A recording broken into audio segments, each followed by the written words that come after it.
Coming with love, mystery, and magic, it's the self-healing magician, Marissa Otterbein-Pyle. Hi, thank Hi. you so much, Bogdan, for Yeah, having me. absolutely. On here. I've loved a lot of the things that you've shared on your social media. And I actually have a gift for you today for being on the podcast. A special batch of some wild-crafted St. John's wort. Oh, Actually, I made this thank myself you. from wild-crafted St. John's wort flowers.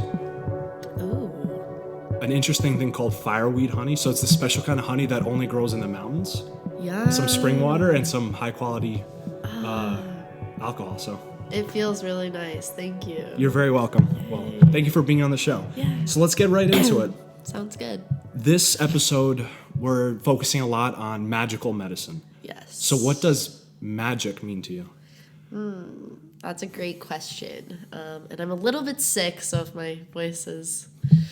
I have a stuffed up nose. But so magic to me, I feel, is sort of this practice of manifestation. And there was this book called The Secret that came out. And manifestation, I felt kind of that book set people up for maybe not success because they would sit and visualize the things that they want.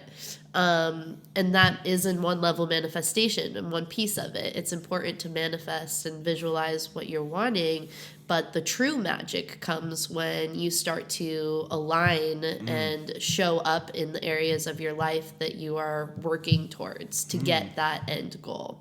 So really magic to me is using personal resources like your personal power to create the life from your imagination, create your reality.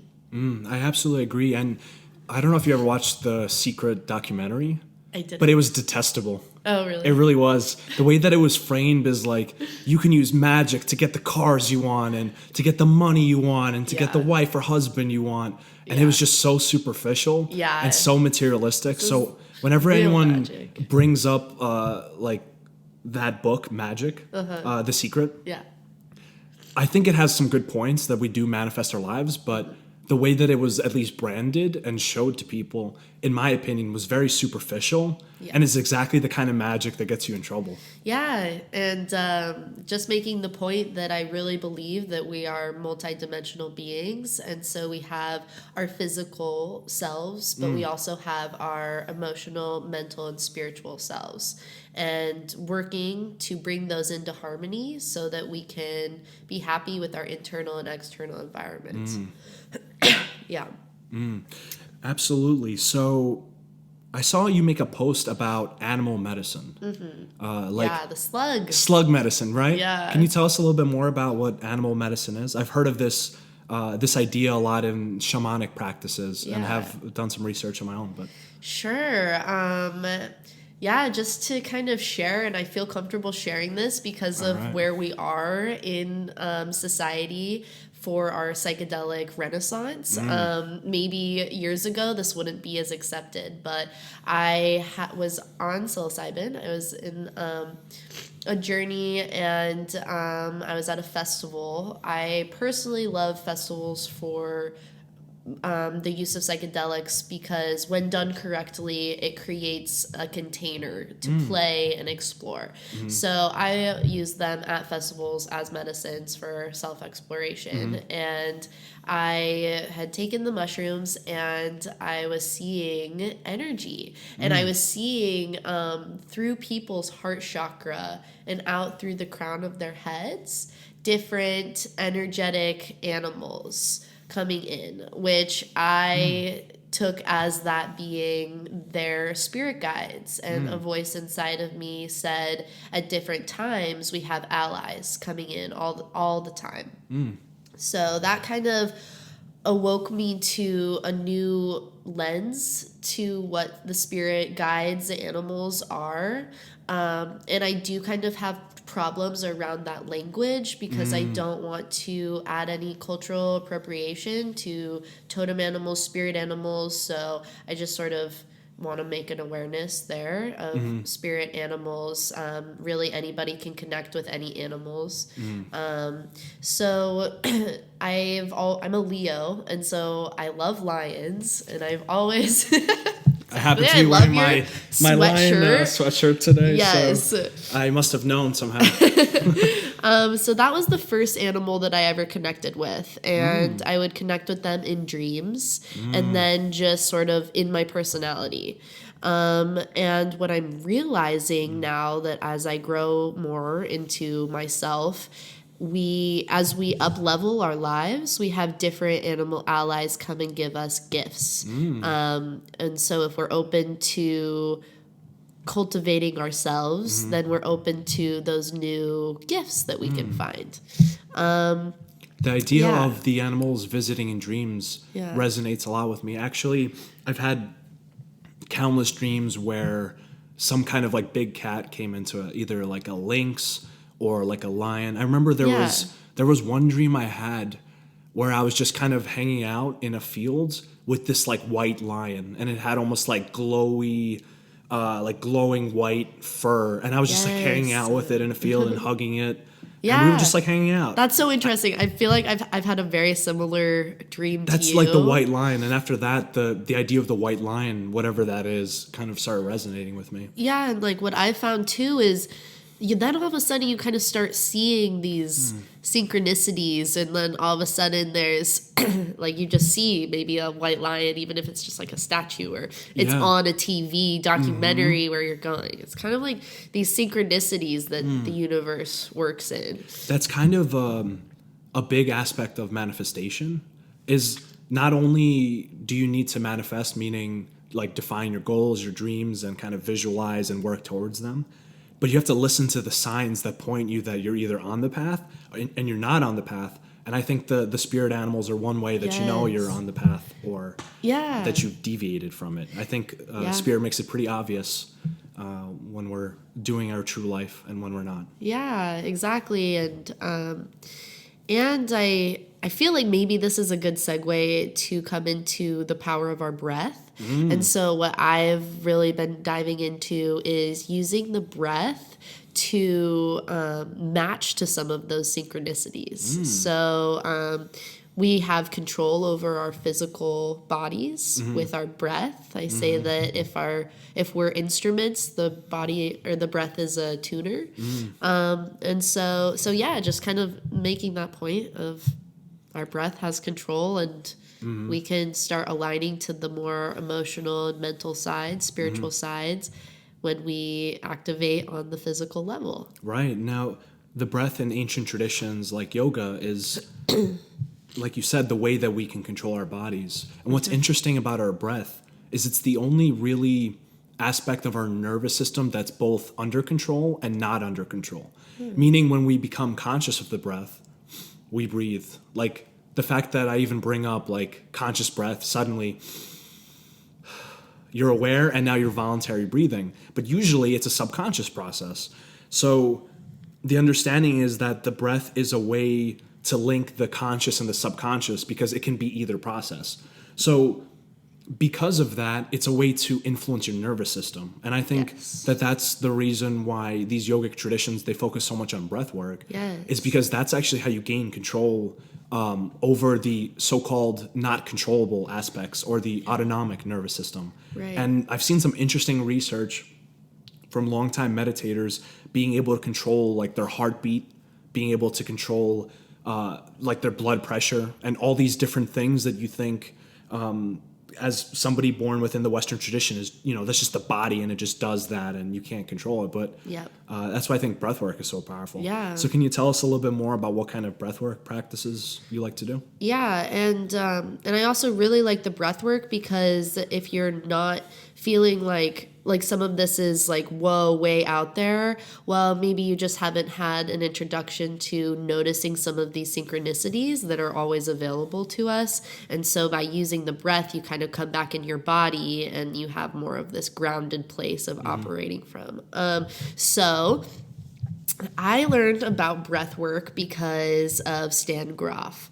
And Stan Grof was I think he was one of the last people to do clinical trials in the late 50s, 60s.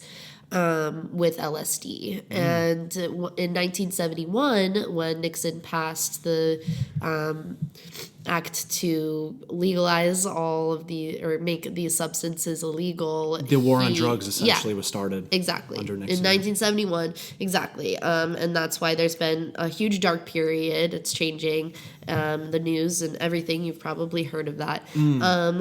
So he decided to go out on a mission to figure out how to have a psychedelic experience without psychedelics. So he developed this breath work called the holotropic breath work. I've heard of that. Yeah. So it's really popular just because it really does induce a psychedelic experience and it gives you more control because you are the one inducing it with your breath. Right, through and like hypoxia, the kind of the rub with psychedelic medicines is once you take it, like that's it. You're on the journey, whether or not you want to get off the ride. Like it's not up to you. Exactly. So there's some good arguments for inducing these more spiritual experiences and psychedelic type experiences of your own voluntary nature, because then you can, if you go into a place you don't want to go, you can pull back. But when your mind and your nervous system are under the influence of a certain chemical, you don't really have a choice. You kind of are just taken along for the ride, and you can either resist it or you can just kind of let go. Right. And like that's why creating a container and having intention is so important. And I really, as a psychedelic consultant, I really recommend people start recognizing more of a spiritual or psychedelic experience in even something as simple as eating like a piece of fruit or something, of just to make it kind of a meditative experience. I'd recommend you start doing some breath work, some yoga, some meditation, because the psychedelics are like a shotgun. And sometimes people aren't prepared for that. And that's very there's accurate. There's a lot of therapeutic sides to these, but there's a lot of people who maybe aren't as educated and can get in a stuck in a place. So there's a beautiful movement, and a lot you're part of, like the Oregon Psilocybin Society and these psychedelic societies.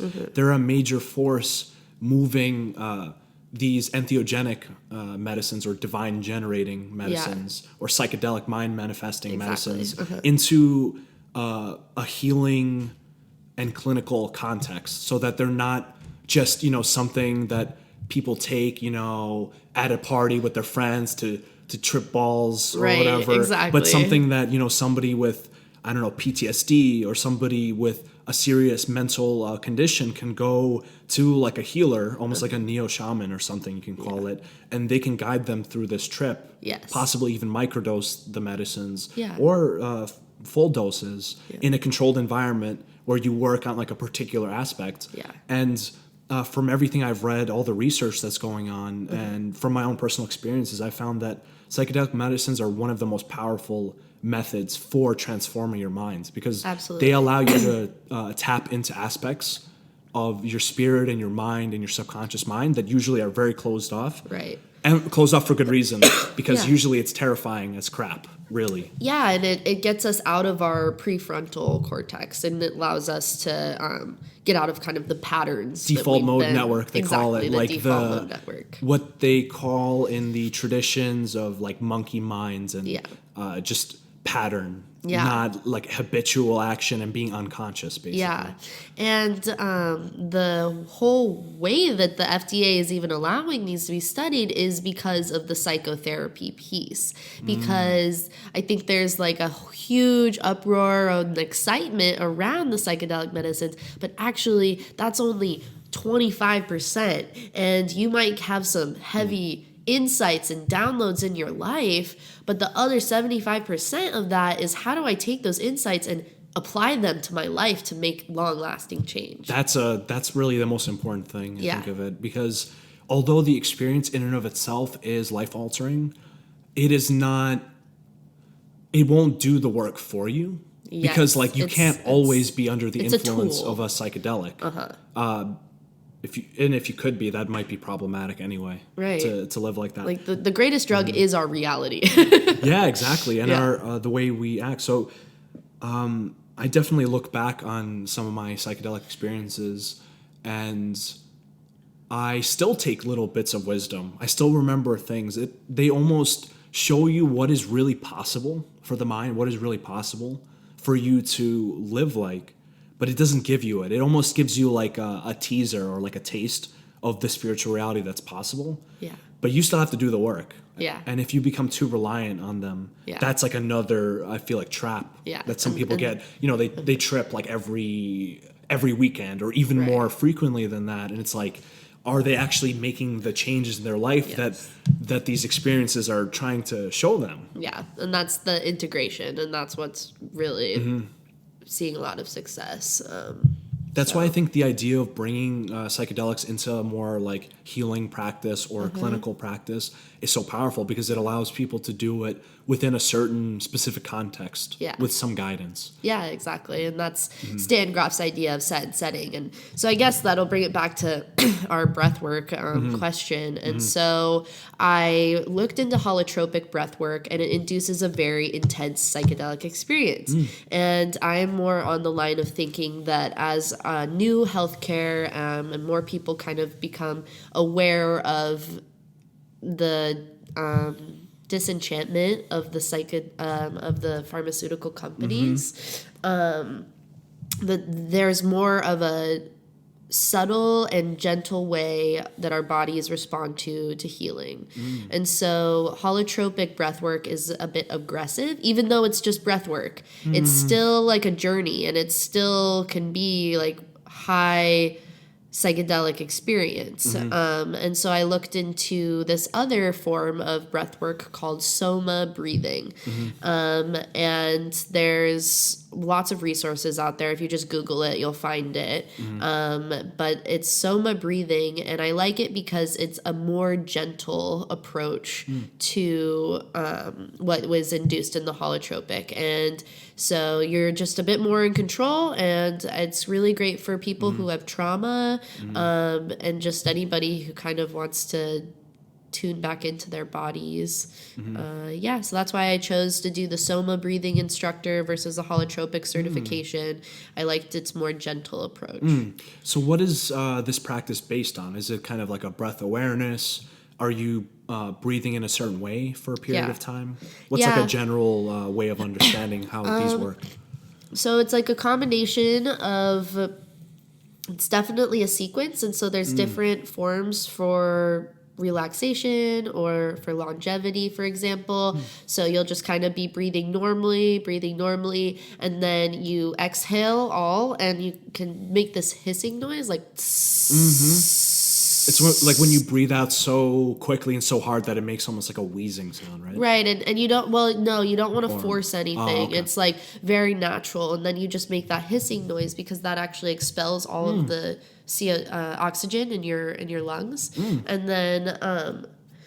And then you hold for basically as long as you could hold, because we're never going to make ourselves pass out. That's just in our minds. And so you can start to go into a meditative practice, and that increases the stem cell work, cardiovascular. It's great for people who have high blood pressure.